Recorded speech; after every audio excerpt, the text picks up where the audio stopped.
Assalamualaikum warahmatullahi wabarakatuh. Kita berjumpa kembali di materi kesebangunan dan kekongruenan bagian kedua, yaitu kekongruenan dua segitiga. Tujuan pembelajaran pada pembahasan sekarang adalah: 1. Menjelaskan syarat atau sifat dua segitiga yang kongruen. 2. Membuktikan dua segitiga kongruen atau tidak.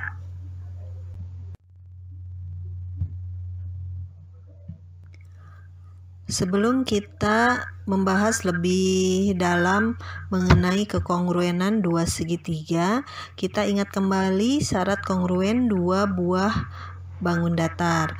Yang pertama, sisi-sisi yang bersesuaian sama panjang. Yang kedua, sudut-sudut yang bersesuaian sama besar. Oke, kita perhatikan gambar yang pertama. Gambar yang pertama, di sana ada dua buah pas foto dengan ukuran yang sama.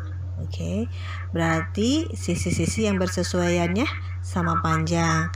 Nah, karena bentuknya persegi panjang, berarti sudut-sudut yang bersesuaiannya sama besar. Berarti untuk syarat kongruen dua-duanya terpenuhi. Berarti untuk pasangan yang pertama disebut kongruen. Nah, yang kedua di sana terdapat dua buah pas foto, hanya ukurannya tidak sama. Nah, walaupun sudut-sudut yang bersesuaiannya sama besar, tapi untuk syarat yang pertama, sisi-sisi yang bersesuaiannya tidak sama panjang.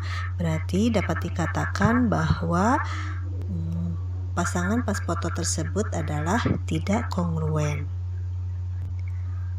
Selanjutnya kita bahas bagaimana dengan kekongruenan dua buah segitiga.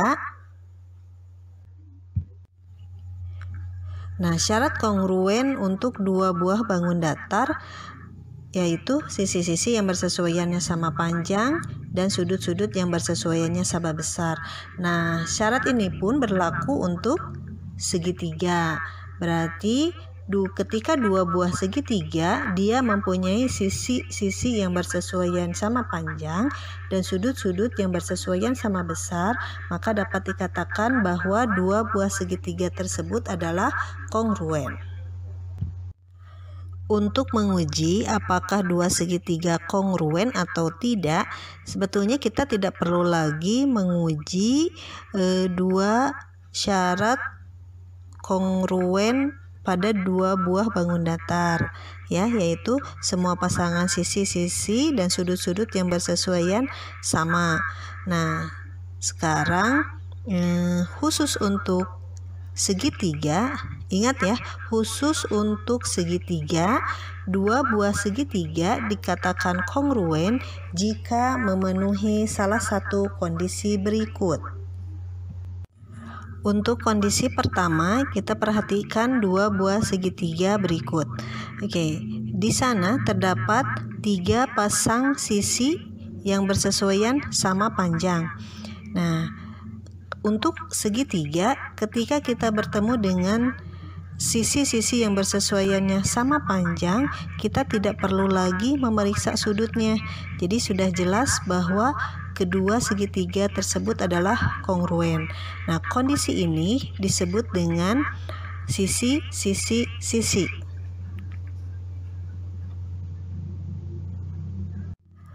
Nah, untuk kondisi yang kedua, kita perhatikan dua buah segitiga berikut. Oke, di sana terdapat 2 pasang sisi yang bersesuaian sama panjang dan satu sudut yang diapitnya sama besar. Ya, kita lihat tandanya. Nah, berarti kondisi seperti ini dapat dikatakan dua buah segitiga itu adalah kongruen. Nah, bagaimana cara kita membedakannya? Yaitu lihatnya dari sebelah atas ya, sisi, nah kemudian sudut, kemudian sisi lagi. Jadi sudutnya berada di tengah-tengah sisi-sisi yang bersesuaian. Nah, kondisi ini disebut dengan sisi, sudut, sisi. Jadi ketika kita ketemu dengan sisi, sudut sisi, dapat dikatakan bahwa dua buah segitiga tersebut adalah kongruen. Untuk kondisi yang ketiga, kita perhatikan dua buah segitiga berikut. Oke. Di sana terdapat dua pasang sudut yang bersesuaian sama besar dan satu sisi yang menghubungkan kedua sudut tersebut adalah sama panjang. Nah, kondisi seperti ini disebut dengan sudut, sisi, sudut. Oke, saya ulang ya. Sudut, sisi, sudut. Nah, ketika kita bertemu dengan kondisi sudut, sisi, sudut, maka dapat dikatakan dua buah segitiga tersebut adalah kongruen. Untuk kondisi yang keempat, kita perhatikan dua buah segitiga berikut. Oke. Di sana terdapat dua pasang sudut yang bersesuaian sama besar dan sepasang sisi yang bersesuaian sama panjang. Berbeda ya dengan kondisi yang ketiga. Yang ketiga tadi itu sisinya berada di penghubung antara dua buah sudut. Nah, sekarang kalau kondisi yang keempat yaitu sudut, sudut, sisi. Itu jadi sisinya bukan di penghubungnya. Nah, kondisi seperti ini disebut dengan sudut, sudut, sisi. Saya ulang, sudut, sudut, sisi. Nah, ketika bertemu dengan kondisi seperti ini, dapat dikatakan bahwa dua buah segitiga tersebut adalah kongruen. Untuk kondisi yang kelima atau kondisi yang terakhir, ini khusus untuk segitiga siku-siku. Nah, coba perhatikan di sana ada dua pasang sisi yang bersesuaian sama panjang, yaitu sisi miring dan salah satu sisi siku-siku, ya, dan satu sudut. Nah, sudutnya karena bentuknya siku-siku berarti sudutnya 90 derajat. Nah, kondisi seperti ini disebut dengan sisi, sisi, sudut. Saya ulang ya, sisi, sisi, sudut. Oke. Berbeda dari kondisi yang pertama, yang kedua, yang ketiga, yang keempat, dan yang ini. Nah, ketika kita bertemu dengan kondisi sisi, sisi, sudut, maka dapat dikatakan bahwa dua buah segitiga berikut itu adalah kongruen. Nah, untuk lebih memahami dari kelima kondisi tadi, coba kalian buka buku paketnya di halaman 225. Oke, di sana ada contoh 1 ya. Oke, sekarang saya bahas contoh 1, yaitu membuktikan dua segitiga kongruen. Oke, contoh 1 ya. Contoh 1, kita akan membuktikan dua segitiga kongruen. Oke, perhatikan gambar di samping. Di sini ada segitiga ABC yang atas dengan segitiga EDC yang bawah. Oke. Nah, buktikan bahwa segitiga ini adalah kongruen. Nah, kita akan membuktikan segitiga ini kongruen atau tidak berdasarkan 5 kondisi yang kemarin ya. Karena ini bukan segitiga siku-siku, berarti hanya kondisi 1, 2, 3, dan 4, yaitu sisi, sisi, sisi, sisi, sudut, sisi, sudut, sisi, sudut, sudut, sudut, sisi. Oke. Yang pertama kita perhatikan tandanya dulu, tanda yang sama. Di sini ada AC sama dengan EC ya. AC EC sama, terus ada lagi BC dengan DC. Dia mempunyai tanda yang sama. Nah, berarti ini baru 2 ya, sisi dan sisi. Nah, kemudian apalagi yang sudah pasti sama, yaitu sudutnya ini. Nah, sudut ini dengan ini namanya sudut yang bertolak belakang. Kalau bertolak belakang berarti besar sudutnya sama. Oke, berarti ada sisi, sudut, sisi. Sisi, sudut, sisi. Gitu ya. Oke, tadi berarti AC itu sama dengan EC ya, tandanya sama. Terus ada sudut ACB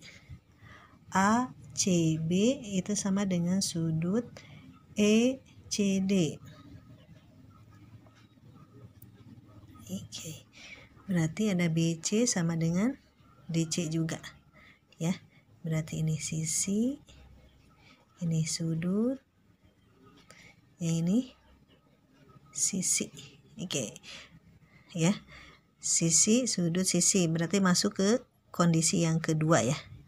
Oke, kesimpulannya segitiga ABC itu kongruen dengan segitiga EDC. Oke, sekarang bagian B. Bagian B itu ada layang-layang ya. Jadi segitiga, kita disuruh membuktikannya segitiga PQS. Ini berarti sih. PQS itu kongruen dengan RQS. Oke, kita perhatikan. Ada tanda yang sama, ada ya. Tanda yang sama PQ dengan RQ. PQ, RQ itu tandanya sama. Terus ada lagi PS dengan RS, tandanya sama. Oke, baru sisi. Mana lagi? Oke, ada beberapa kemungkinan ya, boleh menggunakan sudut. Nah, yang gampang kan ini. Nah, QS untuk segitiga PQS dengan QS untuk segitiga RQS itu kan sama nih. Masih QS juga. Itu ya. Oke, berarti ada sisi. Oke, kita tulis. PQ sama dengan RQ, ada PS sama dengan RS, terus ada QS yang ini ya, QS pada segitiga PQS sama dengan QS pada segitiga RQS. Oke, berarti apa ini? Sisi ya. Oke, berarti segitiga PQS kongruen dengan segitiga RQS.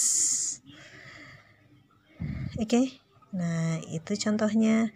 Nah, selanjutnya kalian tulis tentang materi esensi 4.2 di halaman 222 ya sampai 224. Terus latihannya di latihan 4.2 nomor 1 halaman 226.